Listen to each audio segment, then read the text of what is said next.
Antes de começar o vídeo, eu quero pedir a você que acompanha o Blog da Cidadania que se inscreva no nosso canal. Curta e compartilhe os nossos vídeos, acione o sininho das notificações, que assim você nos ajuda a fazer o nosso trabalho. E vamos ao vídeo.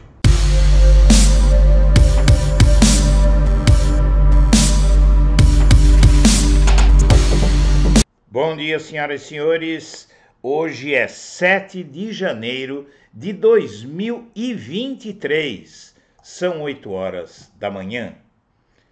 E no Globo, adeus, capitão. Sapucaí, em 2023, desenhará um Brasil progressista e questionador. E é agora que o Bolsonaro se rasga. Os criadores da nossa maior festa popular celebrarão a virada dos ventos de Brasília, ou seja, a derrota e a desmoralização do fascismo no Brasil via as cenas patéticas que Bolsonaro e seus apoiadores protagonizaram, enterrando a extrema-direita por muito tempo, como se verá ao longo deste ano. E Zeca Pagodinho, Maria Filipa, Mestre Moado Catendê, Rosa Maria, Egípcia Saca, Lampião, Arlindo Cruz, Maria Quitéria, Mestre Vitalina e Maria Bonita vão passar na Sapucaí em 2023, desenhando um Brasil progressista e questionador. Os criadores da nossa maior festa popular celebrarão a virada dos ventos de Brasília, enquanto recontam com espírito crítico a história do país. E foi-se então, adeus, capitão, no estouro do pipoco, rola o quengo do caboclo, a 7 palmos desse chão, canta a imperatriz leopoldinense em seu refrão. O enredo de Leandro Vieira delira a partir de cordel sobre Lampião e Maria Bonita, com a saga do casal após a morte. O duplo sentido encaixado no samba expressa sentimento presente em todas as escolas. As noites de 19 e 20 de fevereiro na Sapucaí exaltarão o Brasil popular. A conexão com o poder recém-empossado está na Mangueira, dona de um dos grandes sambas do ano, sobre o Carnaval da Bahia, que tem a participação da ministra da Cultura, Margarete Menezes, na gravação. Ela também está confirmada no desfile. Haverá ainda o subversivo Beija-Flor das Multidões, verso do hino da escola que reescreve a história da independência.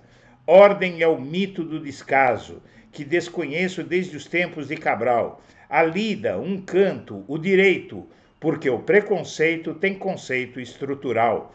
Pela mátria soberana, eis o povo no poder. São Marias e Joanas, os Brasis que eu quero ter. Conclama o incendiário samba nilopolitano, como se diz em dia, entendedores entenderão. É muito entusiasmante que o país faça uma festa para comemorar a fuga do capitão e a libertação do povo brasileiro, o livramento do povo brasileiro dessa era de terror, de maldade, de horror, de desonestidade, de violência, de egoísmo, que foi o período Jair Bolsonaro. Viva o Brasil!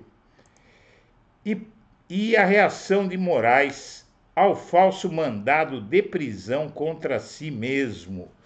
A reação do ministro Alexandre de Moraes ao falso mandado de prisão contra si próprio, inserido no sistema do Conselho Nacional de Justiça, foi o que se espera de alguém com a coragem de Alexandre de Moraes. Ele levou na esportiva o falso mandado de prisão inserido no sistema do Conselho Nacional de Justiça, o CNJ. No documento redigido em tom irônico por um crítico, o ministro do STF determinava a própria prisão. Ao comentar o episódio com pessoas próximas, Moraes riu do trecho que dizia: "Espeça-se o competente mandado de prisão em desfavor de mim mesmo. A Polícia Federal busca o responsável pelo uso indevido do sistema do CNJ." E Com prefeita do PT, Juiz de Fora espera recursos do governo Lula. A prefeita e Juiz de Fora, Margarida Salomão, esteve em Brasília para acompanhar a posse do presidente Luiz Inácio Lula da Silva e de alguns ministros. Juiz de Fora e Brasília estão separadas por 985 quilômetros. No entanto, desde 1º de janeiro de 2023, a cidade mineira quer encurtar essa distância. Como? Por meio da política e da relação entre a prefeitura e o novo governo federal. Nos primeiros dias do ano, a prefeita de Juiz de Fora, Margarida Salomão, esteve em Brasília para acompanhar a posse de Lula como presidente da República. Note-se que Juiz de Fora, a terra da facada em Bolsonaro, é anti-bolsonarista, apesar de ele ter feito em 2018 um grande comício naquela cidade. É uma cidade progressista e que tem nessa prefeita uma pessoa extremamente progressista e um símbolo do PT, inclusive, que esse que vos fala conhece. E o Valdemar, dono do partido do Bolsonaro, passa a ocupar o vácuo deixado por ele e incomoda o ex-presidente. Vejam, essa matéria, ela mostra bastante a alma desse homem atormentado.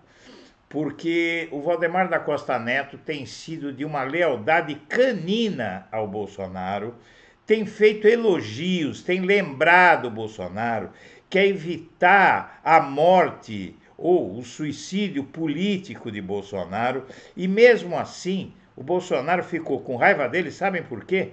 Porque ele está conseguindo falar bem do Bolsonaro com muita audiência.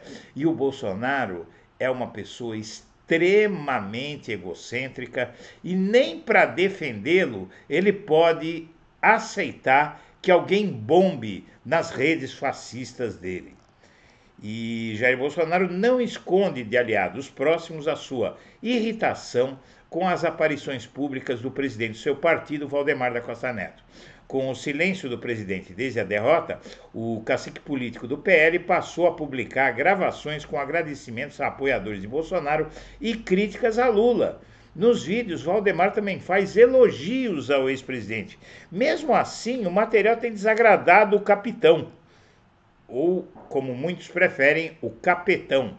A gravação mais recente, divulgada nesta semana, angariou mais de 1,2 milhão de visualizações, destacando-se como a mais vista. Até o momento foram feitos 3 vídeos de Valdemar. Integrantes do PL veem com bons olhos as ações de Valdemar e avaliam que o presidente da sigla está ocupando o vácuo deixado por Bolsonaro. Para eles, Valdemar estaria se tornando um popstar da direita conservadora. Além disso, destacam que ninguém sabe o que Bolsonaro fará no futuro e que é necessário ter outras lideranças capitalizando a oposição. Antes de deixar o Brasil rumo aos Estados Unidos, há 2 dias do fim do seu mandato, Bolsonaro se queixou diretamente a Valdemar sobre as aparições. O presidente do PL tinha gravado 2 vídeos e feito 2 coletivas de imprensa sobre o pedido de anulação de quase 300 mil votos apenas no segundo turno. Aliados relatam que Bolsonaro reclamou que Valdemar estaria falando demais e pediu que ele parasse. O apelo não surtiu efeito. E solto, o empresário do filho 04, Jair Renan, é esculachado nas redes sociais. Ele foi preso e está sendo investigado por tráfico de armas. Os comentários dos internautas nas postagens não perdoaram a ostentação do influenciador. Que terno lindo, guarda ele para o julgamento, disseram. Alvo da operação Falso Coach, deflagrada pela Polícia Civil do Distrito Federal, fez o empresário Maciel Carvalho, de 41 anos, virar motivo de chacota nas redes sociais. Com mais de 420 mil seguidores no Instagram, o influenciador digital, que também cuidava dos interesses de Jair Renan, o filho 04 de Bolsonaro, recebeu uma chuva de provocações e piadas em seu perfil. Entre frases como liga para Bolsonaro e foi selecionado para o BBB, está na casa em confinamento, as postagens do empresário receberam centenas de comentários desde que a operação foi deflagrada na manhã de quinta-feira.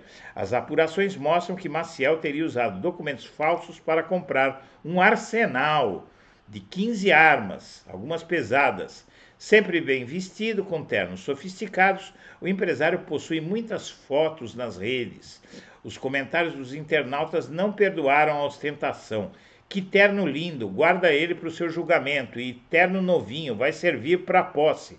Posse dos colegas de cela. São algumas das postagens das pessoas que não perderam a oportunidade de ironizar e tripudiar sobre o influenciador bolsonarista. E essa você vai gostar. Ascânio Seleme é um daqueles colunistas, jornalistas das organizações Globo, considerado a voz do patrão. E o título de seu artigo deste sábado no jornal O Globo mostra bem o clima desse jornal em relação ao ex-presidente Lula. O Globo que sempre soube se adaptar ao momento, e o Brasil vive um momento de renascimento do progressismo. O título é Lula salvou o Brasil e diz a linha fina: o país deve lhe agradecer por estancar a agenda retrógrada de seu antecessor e restabelecer a voz de grupos que estavam excluídos. Entre o programa com Janja para mostrar a sua nova casa, o Palácio da Alvorada, minha amiga, meu amigo, e também a entrevista que ela deu ao Fantástico na posse, e também agora esse artigo e outros do Globo, o tratamento nos telejornais, tudo isso mostra como a vida é inesperada, porque o Globo hoje deve ser o veículo mais simpático a Lula do país. E, na verdade, isso se deve também ao fato de que Lula não salvou só o Brasil. O Lula salvou a Globo de Bolsonaro, que prometeu dezenas de vezes durante seu mandato tirar a concessão da emissora. E a 3 ministros, Lula atende o telefone a qualquer hora do dia e da noite. A primeira semana deixou clara algumas preferências dele. E ele atende a qualquer hora do dia ou da noite Haddad, Padilha e Rui Costa. O Lula dá atendimento 24 horas a esses 3, por considerá-los hoje os ministros mais importantes do seu governo. E lá vai as Globos de novo elogiando o Lula. Veja momentos desde a posse em que o governo Lula deu recados sobre diversidade, elogia o portal G1. Subida de Lula na rampa do Planalto com representantes do povo, adoção de linguagem neutra em algumas cerimônias e primeira secretária travesti estão entre os exemplos. O governo Lula tomou posse no último domingo e desde então foram passados diversos recados à população sobre diversidade na população brasileira. E por incrível que pareça, chega a ser estranho, né? Esse que vos fala, que pôs as Globos algumas vezes no Ministério Público e que fez manifestações na porta da Globo, é obrigado a reconhecer que a Globo acertou muito nessa fala. O governo Lula dá uma importância à diversidade muito grande para se contrabalançar ao governo escuro, monocromático, de homens brancos, velhos e ricos que predominaram no governo Bolsonaro. E o cinema privativo, obras de arte milionárias, projetado por Niemeyer, a história e as curiosidades do Palácio da Alvorada. Janja abriu o palácio pela primeira vez desde a vitória de Lula e mostrou problemas estruturais deixados no local, como infiltrações, janelas quebradas e sofás rasgados. O jogado aos holofotes, depois que a primeira-dama Rosângela Silva, a Janja, relatou as condições de conservação do local, o Palácio da Alvorada tem uma história anterior até mesmo à da capital federal Inaugurada em junho de 1958, 2 anos antes da fundação em Brasília, a construção projetada por Oscar Niemeyer, o Palácio da Alvorada, foi o primeiro edifício da cidade a ser inaugurado. Destinado a funcionar como residência oficial do presidente da República, enquanto o Palácio Planalto é a sede do governo em si, o prédio teve como primeiro ocupante Juscelino Kubitschek, que foi também o responsável por batizar o recém-criado lar, que é Brasília, se não a alvorada de um novo dia para o Brasil, disse Kubitschek. Teria dito então o mandatário máximo da nação, idealizador da mudança da capital do Rio de Janeiro para o interior. Um espelho d'água no entorno do palácio reflete a fachada cheia de linhas curvas que se tornaram uma das principais marcas arquitetônicas de Niemeyer. No local está uma estátua de bronze assinada pelo escultor mineiro Alfredo Seschiati, que traz a representação de duas figuras femininas. As iaras, porém, é apenas uma das dezenas de peças valiosas do Alvorada. Tudo isso seria tedioso enumerar, porque é muita coisa que há no Palácio da Alvorada e, na verdade, essa matéria ela mostra o patrimônio da humanidade, considerado patrimônio cultural da humanidade, que foi depredado pelos bárbaros fascistas que passaram pelo poder. E sob fritura, ministra do Turismo sob fritura, a ministra do Turismo e o marido não ampliaram a votação de Lula em curral eleitoral. Apesar do uso intenso da máquina, Daniela Carneiro e Vaguinho, prefeito de Belford Roxo, viram Bolsonaro ampliar sua vantagem em quase 20 mil eleitores. Pivô de um forte desgaste no governo Lula já na primeira semana de mandato, pelo apoio recebido de milicianos em eleições, a ministra do Turismo foi a deputada federal mais votada do Rio em outubro, sob acusações de curral eleitoral junto ao seu marido, o prefeito de Belford Roxo. E, na verdade, o Globo aqui está dizendo que essa senhora não deu a Lula tantos votos quanto se pensava no segundo turno, mas é preciso refletir sobre o que aconteceria se a aliança não tivesse sido feita, não é verdade? Então, realmente há uma resistência muito grande da imprensa ao nome dessa senhora, por conta das relações inegáveis dela com milicianos, e, na verdade, talvez haja um pouco de exagero, mas acredito que seria bom o ex-presidente Lula achar uma solução para esse caso, porque realmente é uma situação muito delicada. Não sei se vale a pena o desgaste de sustentar tudo isso, mas isso o Lula sabe muito bem administrar. Vamos confiar porque ele já deu provas de que entende do traçado. Minha amiga, meu amigo, nós agradecemos a atenção. Estaremos de volta ao meio-dia. Um abraço para todo mundo.